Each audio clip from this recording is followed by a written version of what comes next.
What is up, everybody? Welcome back to Harley Quinn Season 2 reviews. I am Jacob Bartley, and I am joined by Brian Avalosino. And this is Comic Hero Talk, the show where we talk some comic book TV, some comics here and there. What's going on, Brian? Ready to talk about this shocking episode. Yes, we will get to it. Real quick, so for this Comic Hero Talk show, I want it to be kind of like how we do for Fandalorian Club on Apocalypse, like how we choose one show and we review it, right? So we've been doing that with Harley Quinn, but once it's over, I don't know what I'm going to do. But I watched Stargirl. Did you watch Stargirl? I didn't because it didn't pull me in. Look, here's the thing. It's about a teenage girl. It's hard for grown men to get to be interested in that show, right? Like Arrow, we can get into, but about a teenage girl superhero. Look, it has Luke Wilson in it. I watched the first episode because it's on DC Universe. It has Luke Wilson in it, who I love. And I watched the first episode. It's not bad. There's an opening battle scene where it has the Justice Society of America in a whole battle because her dad was Starman and then she becomes Stargirl. And I was like, whoa, this is actually quality. It's very good quality. And there's stuff they showed this in the trailer where she runs off the roof and then jumps on the staff and starts flying on it. I'm like, I might be into this show. We'll see. So I watched Stargirl episode 1 and not bad. I'm going to continue. I'll have to check it out. Yeah, for sure. But we are here to watch Harley Quinn or to review Harley Quinn.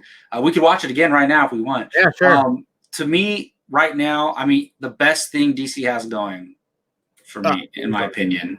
Easily. This show came out of nowhere and people love it. Yeah, and I almost want to tweet at Gio or just write him and say, how does a Harley Quinn animated show get to the point where they're doing Darkseid and doing Parademons and doing it better than the movie universe ever did? He needs to watch it because I would love to hear his opinion on it, on whether it's stupid because of how they're killing off villains and stuff like that, or if he likes it. I'm very curious how he would react to it. Because it's very easy to dismiss it it's just a stupid animated show. Who cares? So we already mentioned Darkseid, and I don't know if you remember, but last week I said, this show, anything can happen. Darkseid could show up. Look, I promise you, I do not look at synopsises. I don't look at the trailers, nothing. I had no idea he was going to show up. That's crazy. We had the thought, just because when you throw around the word parademons, it's almost kind of all right, he might be around there somewhere. Darkseid might be around there, but never would I have thought that they would have allowed or put Darkseid jumped in this into it. And Mr. Miracle. Dude. So I don't know. Are you familiar with Mr. Miracle? He's one of the new gods. Was he the guy that was upside down? Yeah. That's what I thought. There's a Mr. Miracle line that just came out that Tom King, who's a comic book legend, did. And I read most of it, and it was great. And it dealt with Granny Goodness and Darkseid and Apocalypse and all that stuff. So as soon as Dr. Psycho was like, I know how we can take over the world or whatever, I was like, oh, shoot. And I thought they were just talking about it and they weren't actually going to do it. And then they actually go do it. So basically, we leave off from last episode where Harley Quinn and Poison Ivy kiss, and they get right into it, literally. Harley Quinn and Poison Ivy are dancing around the living room, not literally dancing, but walking around the living room, just talk about it if we want to talk about it. And they get into it, and it looked like Harley was going to tell her that she actually likes her. Mm-hmm. And Poison Ivy was like, yeah, no big deal. It just happened. Something crazy. Yeah. It seems Harley has the feels. Poison Ivy might just kind of be an in the moment, a little bit more than friendship type thing. But Harley's definitely in the feels with. Yeah. Her. I think Ivy maybe cares for her, more on a friendship level, and probably is a little bit into her like that, but not enough to break off her engagement and not marry Kite Man. Yeah, Kite Man is the dude, best. Man. I love Kite Man. He's so cool because it's just it's if one of us just grabbed a kite and became a supervillain or a superhero. I love he's funny. Before we get into like all the big stuff, let's talk about Kite Man and Poison Ivy and going to visit his parents. Like that stuff was pretty funny to me. Yeah, well, we know now that his parents have superpowers. Yeah. What was it? Control ice basically and like levitate. Sub-Zero and levitate. Yeah. And then he's just a normal person, so they're all which they despise. That he's marrying someone with superpowers, and then at the end of the dinner, Poison Ivy's like, "F you, you guys suck. You treat your son like crap." So yeah. So that was cool.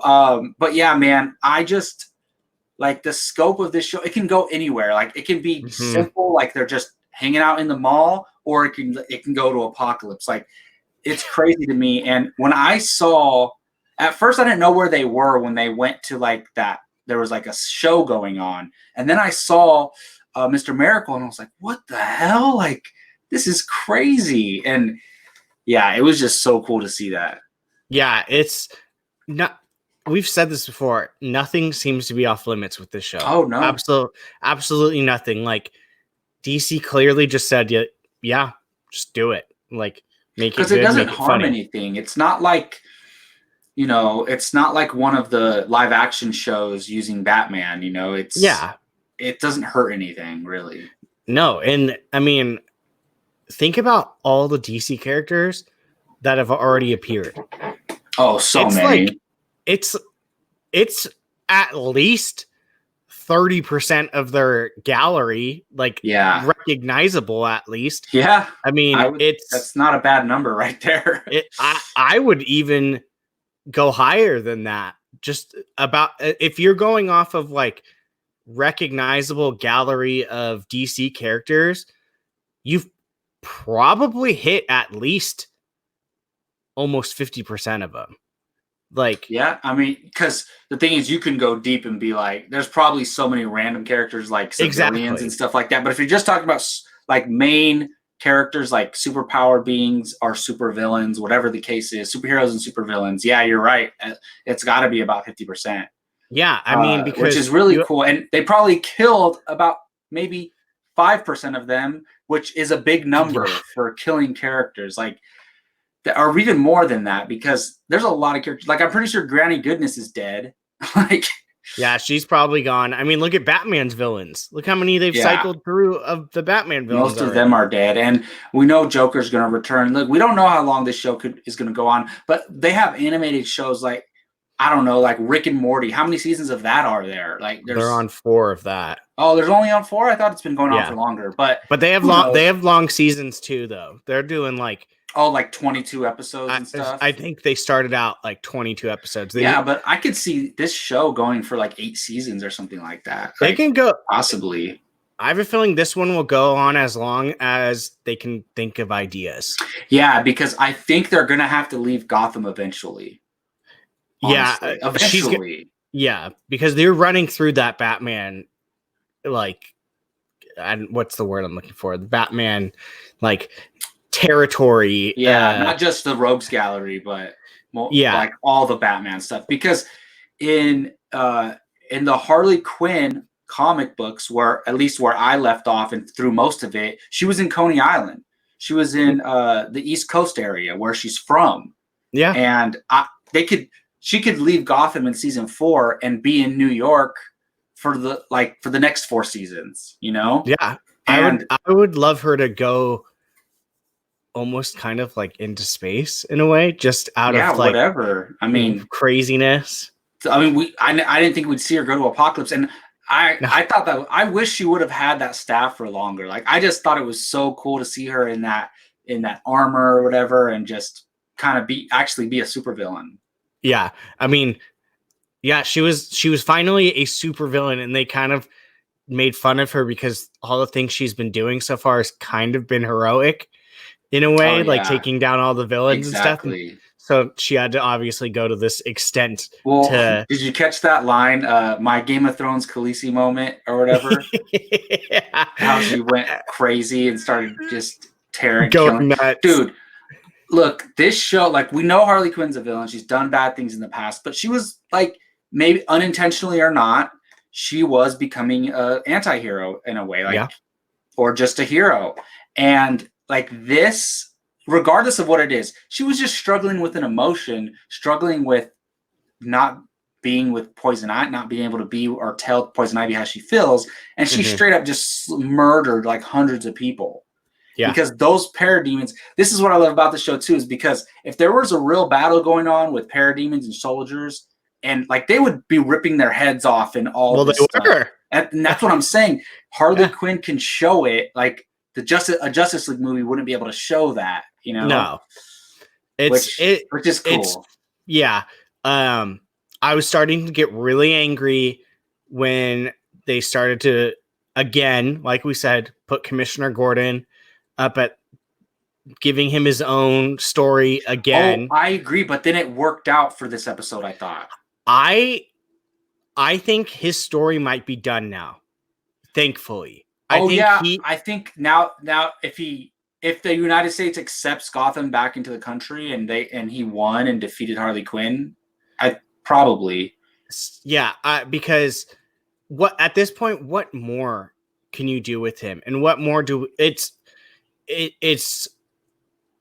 overkill essentially with him right now, because now he saved Gotham. What are they going to do now? Is he going to become Batman? Like, no.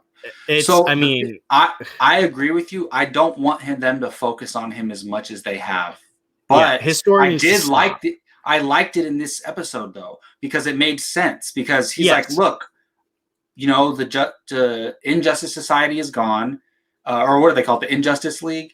The Injustice League. They're gone. I took back the police station, like, let us back, like, we're good. Gotham's ready to rebuild. And then he's like, well, you still got Harley Quinn running around. And it's like him and Harley have been kind of cool, that like they haven't necessarily been butting heads at all. So he's like, oh, I got to take her out. And so that worked for me. And then it was just funny how where did that mob come from? I don't even know. And why were they behind him? But it was just funny seeing the Parademon army and the real army fight. Mm-hmm. I just thought that was hilarious, and how they actually lost, but Harley Quinn decided to lose the battle on her own. Yeah. What do you think about Dr. Psycho in this episode? I love his voice actor. I absolutely love him, and he I think it's Tony Hale that does him, which if you don't know who that is, that's Forky from Toy Story. Oh, really? I'm pretty sure. Oh, wow. I'll have to look. But he was freaking hilarious in this one. He was just like every time.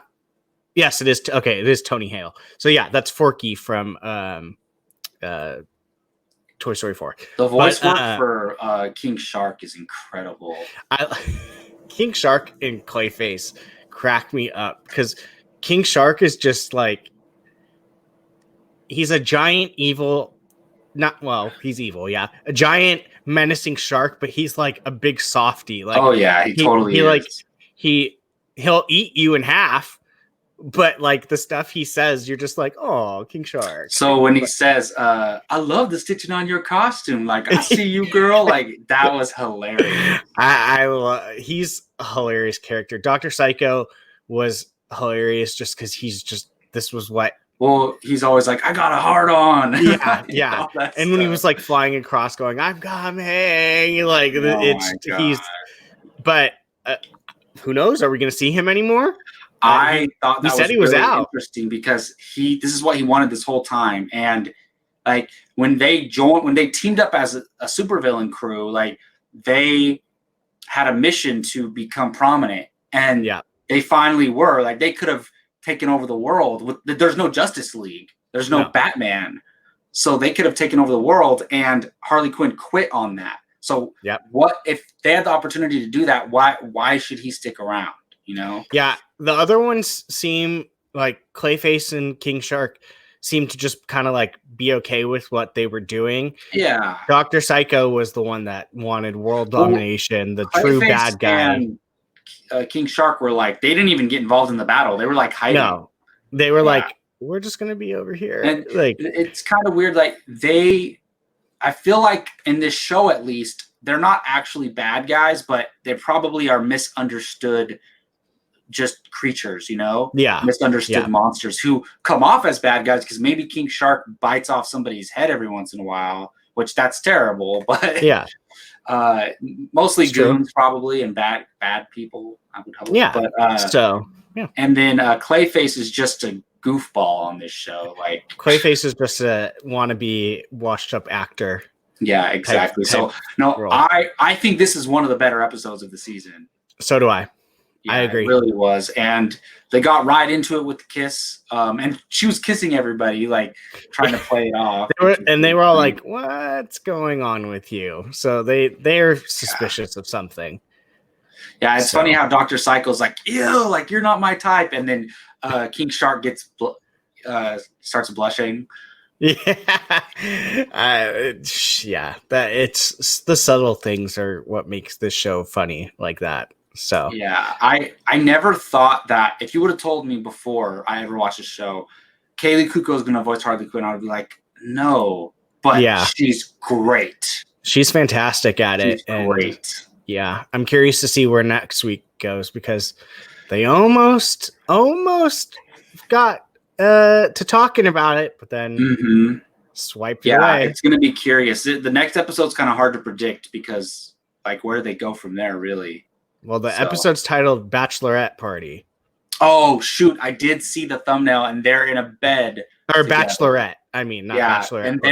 And they're like laying in a bed together like this, like what happened. So we shall see. I'm excited. It's hard. This show did this on purpose. They got you attached to Kite Man and then got Poison Ivy and Kite Man involved. And then they put this situation in front of us. And now they're making us choose whether we want her to be with Harley Quinn or to be with Kite Man. And I can't decide.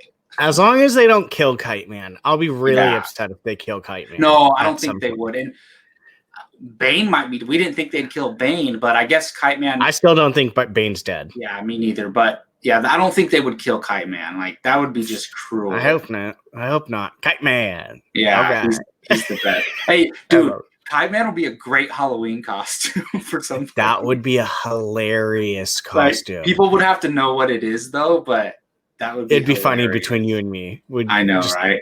Well, I just think it's crazy that last week we were like, you never know if Apocalypse is going to show up, and then he's in this episode. That was pretty funny. Yeah, I still can't believe that they gave them permission to use Darkseid as in this show. Like, that's a huge character for them. And if you think about it, this is like a pretty mainstream thing for people to watch. And he came on this before one of the real.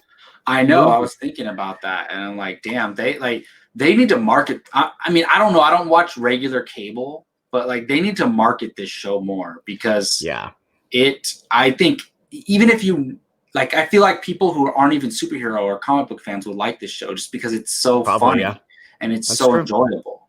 So yeah, very much true. All right. Any last thoughts on episode 8, Inner Parademons? No, I'm excited for next week's. I have a feeling next week's going to be really funny just with the whole bachelorette party theme. Yeah, it's probably going to be the whole bachelorette party is what it is. And another thing I love about this show, just abrupt endings. Like it just ends right there. And you're like, whoa. And I like that because a lot of times when the episode's ending, but not on this show. You don't. Nope. So it just ends. All right. Well, thanks for joining me again, Brian. I really appreciate it. Again, this is Comic Hero Talk, and this was Harley Quinn, Season 2, Episode 8, Inner Parademons review. Let us know what you think in the comments section. I'm Jacob Bartley. We will see you all next week.